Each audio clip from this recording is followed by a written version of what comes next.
पापा मुझसे नफरत करते हैं। बेटियां तो पापा की परी होती हैं, उनका अभिमान और गौरव होती हैं। फिर ऐसा क्या था कि उसके पापा अपनी बेटियों को अभिशाप समझते थे, उनसे नफरत करते थे। चलिए मिलते हैं एक ऐसे ही पापा से। मेरी सर्जरी हुई थी दिल्ली में। मुझे लगभग 6 महीने तक नीचे झुकना और बैठना मना था। मेरी डॉक्टर बेटी को ज्वाइन करना था।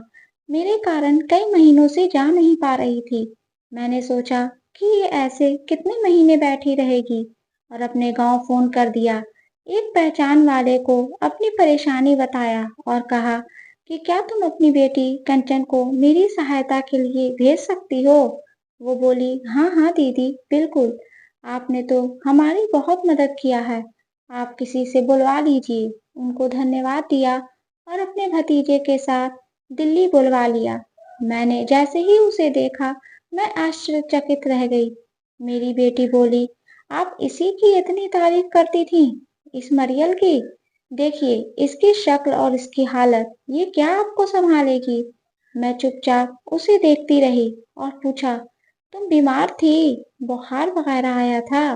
नहीं चाची, मैं ठीक हूँ, नजरें गड़ाए हुए बोली। मुझे बहुत पछतावा हो रहा था। एक और मुसीबत को बुला लिया मैंने। बेटी ज्वाइन कर चुकी थी। क्या करूं। मैंने फौरन उसकी माँ को फोन लगाया।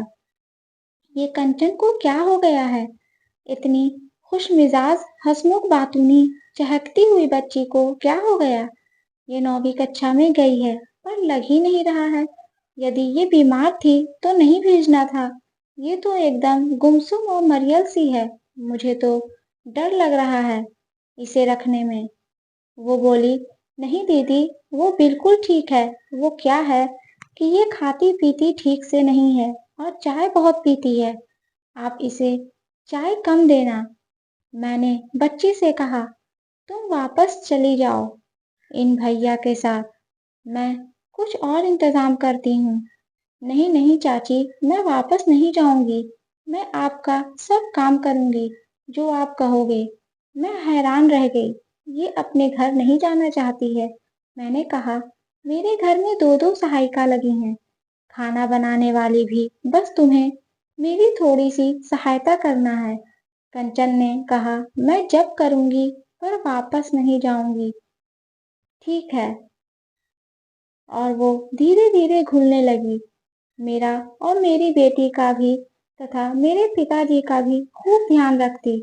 हम भी उसका बहुत ख्याल रखते, उसके मनपसंद की चीजें मंगवा कर खिलाते, उसकी माँ से, बहनों से अक्सर फोन पर बात करवाते। वो बड़ी ही श्रद्धा और लगन के साथ हम सबका काम बड़ी ही फुर्ती से भाग भाग कर करती। सुबह 7 बजे के पहले उसकी चाय तैयार, 4 मंजिला फ्लैट से नीचे भागते हुए दूध दही सब्जी लाना। दीदी की तो वो बहुत ही दुलारी हो गई थी। एक दिन उसने अपना वजन चेक किया तो खुश होकर बोली, चाची मेरा वजन 5 किलो बढ़ गया है। हम हंसे और तुम्हारे गाल भी निकल आए हैं। पर जब भी उसकी माँ उसे वापस आने को कहती, मना कर देती। मेरा स्कूल तो 1 जुलाई से शुरू होगा ना। एक दिन मैंने उसकी माँ को फोन लगाया तो एक आदमी की आवाज आई, हेलो कौन। मैंने झट से उसे फोन पकड़ा दिया। उसने कहा, हेलो। उधर से आवाज आते ही वो कांपने लगी और जल्दी से फोन फेंक दिया। उसका चेहरा उतर गया था। मैंने आश्चर्य से पूछा, कौन था। रॉन्ग नंबर था। कांपते हुए बोली, नहीं पापा थे। मेरी आंखें फटी रह गई। अरे तुम्हारे पापा तो पंजाब में थे ना। अच्छा, शायद उन्हें मालूम नहीं है कि तुम मेरे पास हो, इसलिए डर रही हो। नहीं चाची, सब मालूम है। वो जब से लॉकडाउन लगा है तब से ही गांव में ही रह रहे हैं। मैंने उसे बड़े प्यार से पूछा, बेटा पापा से बात करना चाहिए ना, उनसे कल ढेर सारी बातें करना। उसके आंखों से आंसू बहने लगे। मैं घबरा गई। क्या हुआ बिटिया, मुझे सब सच सच बताओ। वो चाची, हम 5 बहनें हैं, हमारे भाई नहीं हैं। हम बड़ी गरीबी में गुजर बसर करते हैं। अब तो पापा भी घर में ही बेकार बैठे हैं। आप गांव आती हैं तो रुपए कपड़े बर्तन से सब तरह की मदद कर देती हैं। पापा मुझे किसी भी रिश्तेदार के यहाँ भेज देते हैं। जाएगी कुछ काम करेगी तो 4 पैसे मिलेंगे। मम्मी मना करती हैं, पढ़ाई का नुकसान होगा, उसे पढ़ने दो। तो मम्मी को शराब पीकर बहुत मारते हैं। हम पांचों बहनों को भी पीटते हैं और कहते हैं पांच पांच लड़कियां पैदा कर दी, एक वारिस भी नहीं दे सकती। एक दिन तो मम्मी को इतना मारा कि वो हम सबको छोड़ कर नानी के यहाँ भाग गई। बाद में हमारे लिए लौट आई। पापा हम बहनों से कभी बात नहीं करते। हमारी दादी भी हमसे सब काम करवा लेती है। पापा को भड़काकर हमें और मम्मी को खूब पिटवाती हैं। हमारी शिकायत करती हैं। हम सब पापा से छुपते रहते हैं। आप हर महीने 3-4 हज़ार रुपए भेज रही हैं, इसलिए कुछ नहीं कहते। चाची पापा हमसे क्यों नफरत करते हैं? मेरा कसूर क्या है? और वो बिलक बिलक कर रोने लगी। मैं सकते में आ गई। क्या कोई पिता इतना कठोर हो सकता है? हे भगवान, इन मासूम बच्चों का क्या कसूर? अब बेटे के चक्कर में पांच पांच लड़कियां पैदा कर दी और सारा दोष पत्नी और बेटियों पर। मैंने उसकी माँ को फौरन फोन लगाया और अपने विश्वास के लेकर बात की। वो भी रोने लगी। दीदी, मेरी तो किस्मत ही फूटी है। मैं 12वीं पास हूँ। मेरी माँ नहीं है। मेरी सौतेली माँ ने मेरी शादी एक अनपढ़ से कर दी और एक गरीब घर में ना तो खेती है ना ही नौकरी। मैं दूसरे के खेतों में मजदूरी करके अपना घर चलाती हूँ। जो भी हो जाए, मैं अपनी बेटियों को खूब पढ़ाऊंगी। मैंने कहा, बिल्कुल सही है।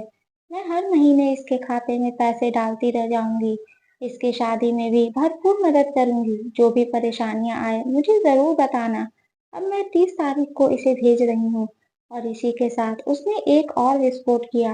दीदी, अब की बेटा नहीं हुआ तो फिर क्या होगा? मेरा यानी छठवीं संतान। ये भगवान, तुम कैसी हो? यदि इस बार भी लड़की हुई तो पता नहीं मेरा क्या होगा। गांव में भी सब ताने मारते हैं, पर इसके पापा तो 3 भाई हैं ना, फिर वो तो उनका वंश बढ़ाएंगे ना। मैंने अपना माथा पीट लिया। सबसे बड़ी बेटी कक्षा 9 में, सबसे छोटी अभी 3 साल की और छठवीं की तैयारी। हे प्रभु, इसे अब की लड़का ही देना, वरना वो इन सबकी जिंदगी बर्बाद कर देगा। मैंने कंचन को सबसे बचने का तरीका समझाया और अच्छे और बुरे स्पर्श से वाकिफ करवाया, क्योंकि उसका पिता किसी भी रिश्तेदार के यहाँ चौकरी करने भेज देता था। ऐसे में उसे सही गलत का पता होना चाहिए ताकि वो उसका भरपूर विरोध कर सके। मैं सोचती हूँ, आखिर इन बच्चियों का क्या कसूर है? उनको किस बात की सजा मिल रही है? इनका मासूम बचपन क्यों छीना जा रहा है?